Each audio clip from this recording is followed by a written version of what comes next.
Film industry और media क्षेत्र का प्रतिष्ठित संस्थान मारवा स्टूडियो अपने गौरवशाली 30 वर्षों का सफर तय करके एक नया कीर्तिमान स्थापित कर चुका है। फिल्म एवं टेलीविजन के क्षेत्र में भारत सहित पूरी दुनिया के छात्रों को अपनी ओर आकर्षित करने वाला उत्तर भारत का पहला प्रोफेशनल स्टूडियो को इतने कम समय में कई राष्ट्रीय एवं अंतर्राष्ट्रीय अवार्ड से भी सम्मानित किया जा चुका है।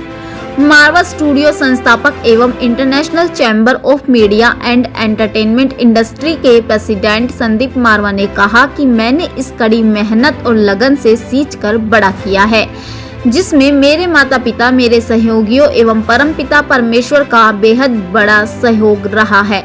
उन्होंने कहा कि इस सफर में बेहद सी कठिनाइयों का भी सामना करना पड़ा, लेकिन कोई भी समस्या आपके हौसलों से बड़ी नहीं हो सकती। ICMEI के प्रेसिडेंट एवं मारवा स्टूडियो के संस्थापक डॉक्टर संदीप मारवा ने प्रेस कॉन्फ्रेंस में कहा कि उन्हें मारवा स्टूडियो के इंफ्रास्ट्रक्चर में 3 साल का समय लगा। उन्होंने बताया कि 145 देश, मीडिया एक्सपर्ट, 60 देशों के ब्रांड एम्बेसडर और कई कल्चर मिनिस्टर ने कई तरह से राष्ट्रीय और अंतर्राष्ट्रीय अवार्ड देकर सम्मानित किया। साथ ही निरंतर आगे बढ़ते रहने के लिए हौसला अफजाई करते रहे। संदीप मारवा आगे कहते हैं कि न जाने यह 30 साल का सफर देखते ही देखते कब पूरा हो गया। ऐसा लगता है कि मानो यह कल की ही बात हो। 10 मार्च 1991 में जब मारवा स्टूडियो लॉन्च किया गया था, उस दिन को याद करके संदीप मारवा कहते हैं कि हमारे लिए यह बेहद ही गर्व की बात है कि पूरे उत्तर भारत में हमने पहला प्रोफेशनल फिल्म स्टूडियो का टाइटल प्राप्त किया।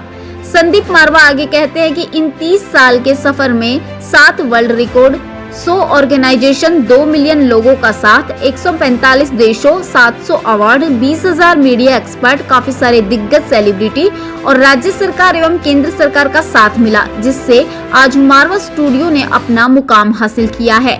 नोएडा फिल्म सिटी भारत का सबसे तेज गति से बढ़ता हुआ फिल्म सिटी है। मारवा स्टूडियो ने 2000 से अधिक शॉर्ट फिल्में बनाकर एक अंतर्राष्ट्रीय कीर्तिमान स्थापित किया है। International chamber of media and entertainment industry दुनिया का पहला ऐसा चैम्बर है जो मीडिया एवं एंटरटेनमेंट इंडस्ट्री के लिए पूरी तरह से समर्पित है। हमारे लिए बड़े गर्व की बात है कि 190 से अधिक देशों के साथ हम फिल्म के माध्यम से अपने सांस्कृतिक संबंधों को मजबूत करने की दिशा में कार्य कर रहे हैं। ICMEI के प्रेसिडेंट एवं मारवा स्टूडियो के संस्थापक डॉक्टर संदीप मारवा ने कहा कि उनकी बायोग्राफी के ऊपर काफी सारी किताबें आ चुकी हैं। अब उनके पास बड़े पर्दे पर उनकी जीवनी उतारने के लिए कई सारे प्रपोजल भी आ चुके हैं। यह कहना बिल्कुल भी गलत नहीं होगा कि आने वाले कुछ अगले सालों में हमें उनकी मेहनत, लगन और सफलता को देखने का मौका एक फिल्म के जरिए मिल सकता है। सिनेमा का समाज के निर्माण पर बेहद ही गहरा असर पड़ता है, इसलिए सिनेमा में सकारात्मक संदेश होना आवश्यक है, जिससे व्यक्तित्व के विकास, सशक्त समाज निर्माण में सहायता मिलती है।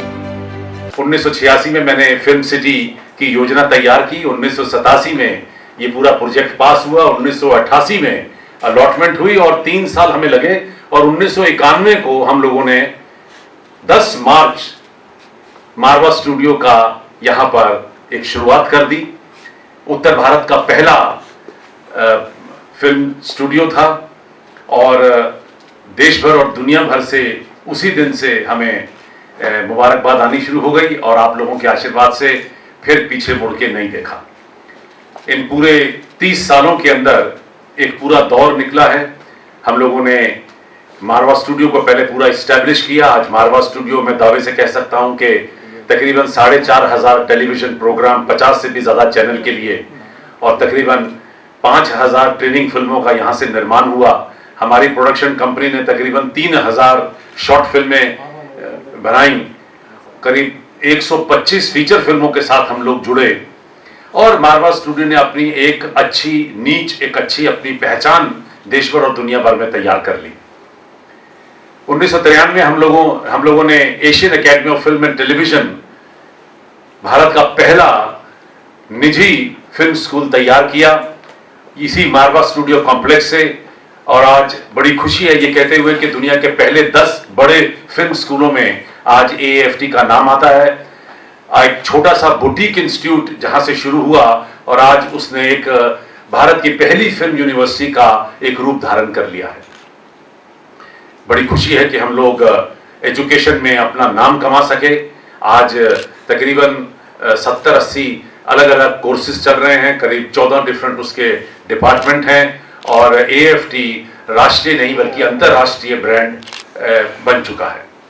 इसी तरीके से हम लोगों ने मारवा फिल्म्स एंड वीडियो प्रोडक्शन, जहां हम लोगों ने प्रोडक्शन शुरू की और छोटी फिल्मों का निर्माण शुरू किया, उसमें हमने स्पेशलाइजेशन की और जितने भी नए लोग थे, जो लोग फिल्म और टीवी के क्षेत्र से जुड़ना चाहते थे, उन बहुत सारे लोगों को, करीब 10,000 से भी ज्यादा लोगों को मौका दिया, जो 100 से भी ज्यादा मुल्कों से मेरे पास आए।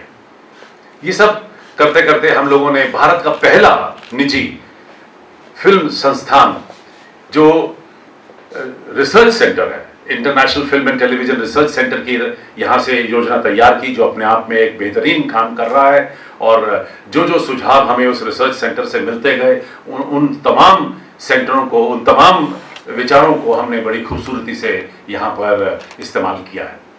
हमने international film and television club की योजना तैयार की, जिसके अंतर्गत अब हम लोग कुल मिलाकर 10 से भी ज्यादा खूबसूरत फिल्म फेस्टिवल देश को दे चुके हैं, जिसमें global film festival, global festival of journalism, global literary festival, global fashion week, international festival of cellphone cinema, AAFT festival of short films, ASMS festival of short digital films, Sufi festival और country wise तमाम जो festival हम लोग करते आ रहे हैं, children festival हम लोग करते आ रहे हैं। तो एक फिल्म क्लब ने अपने आप में एक अंतरराष्ट्रीय रूप धारण कर लिया है और इन सभी इवेंट्स को जोड़ के आज हम बड़ी खुशी से ये कह सकते हैं कि हमने तकरीबन 20 लाख से भी ज्यादा लोगों को फिल्म टूरिज्म के अंतर्गत नोएडा फिल्म सिटी तक आकर्षित किया है। 30 साल का ये समय बड़ी खूबसूरती से यहाँ से निकला है। मारवा स्टूडियो ने, एशियन एकेडमी ने और हमारी सभी संस्थानों ने और संस्थाओं ने एक अच्छी नींव बनाई है। 100 से भी ज्यादा संस्थाएं हम लोग यहाँ से खोल चुके हैं अपने लिए, लोगों के लिए। और इसके साथ साथ जो सबसे बड़ी बात हुई कि हमने world peace development and research foundation तैयार किया और जिसके अंतर्गत हम लोग 196 मुल्कों से अपना संपर्क बनाने की पूरी कोशिश में लगे हुए हैं। हमारा ध्येय यही है कि हम लोग पूरी दुनिया को जोड़ें, love piece and unity through art and culture. ये हमारी स्टेटमेंट बनी और हमारी पूरी कोशिश रही कि हम लोग तमाम मुल्कों को, तमाम देशों को आर्ट और कल्चर के जरिए जोड़ सकें। तो हमारी पूरी एजुकेशन का, हमारे सारे कार्यों का, हमारी सभी संस्थाओं और संस्थानों का जो मकसद है वो पूरा होता नजर आएगा। मैं आप लोगों को आमंत्रित करता हूं कि आपके पास कोई भी सवाल है ताकि मैं उन सवालों का जवाब आपको दे सकूं। सर, ये 30 साल का सफ़र तो आपने बता दिया, लेकिन इस 30 साल की शुरुआत कैसे हुई थी? मारवा स्टूडियो की प्रेरणा आपको कैसे मिली थी खोलने की? मैं खुद फिल्म, टीवी और मीडिया के क्षेत्र से पहले जुड़ना चाहता था।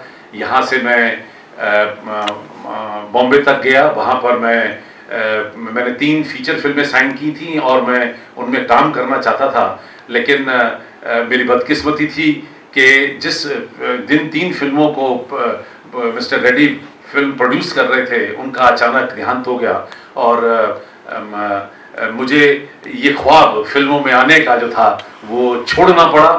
इसी तरीके से जब मैं भारत का जो सबसे पहला और पुराना फिल्म संस्थान है वहाँ पर जब ज्वाइन करना चाहता था, तो मुझे पता चला कि वहाँ पर एक्टिंग का जो कोर्स है वो स्थगित कर दिया गया। वो भी मेरे लिए एक बहुत बड़ा एक झटका सा था, क्योंकि मुझे लगा कि अगर मैं हताश हो रहा हूं तो इसका मतलब देश भर में कितने ऐसे बच्चे रहे होंगे जो हताश हो रहे होंगे। तो क्यों ना एक ऐसा संस्थान तैयार किया जाए जहां हम लोग खुद लोगों को आगे बढ़ाने की, सिखाने की और उन्हें प्रोत्साहित करने का काम करें। और शायद यही वजह थी कि वो सारे विचार मेरे दिमाग में चलते रहे और वो जमकर एक फिल्म सिटी का उसने रूप लिया। और 1986 में जब मैं थिएटर, टेलीविजन के क्षेत्र से अच्छा खासा जुड़ चुका था, तब मुझे लगा कि अब समय आ गया कि अब एक यहाँ उत्तर भारत में फिल्म सिटी होनी चाहिए।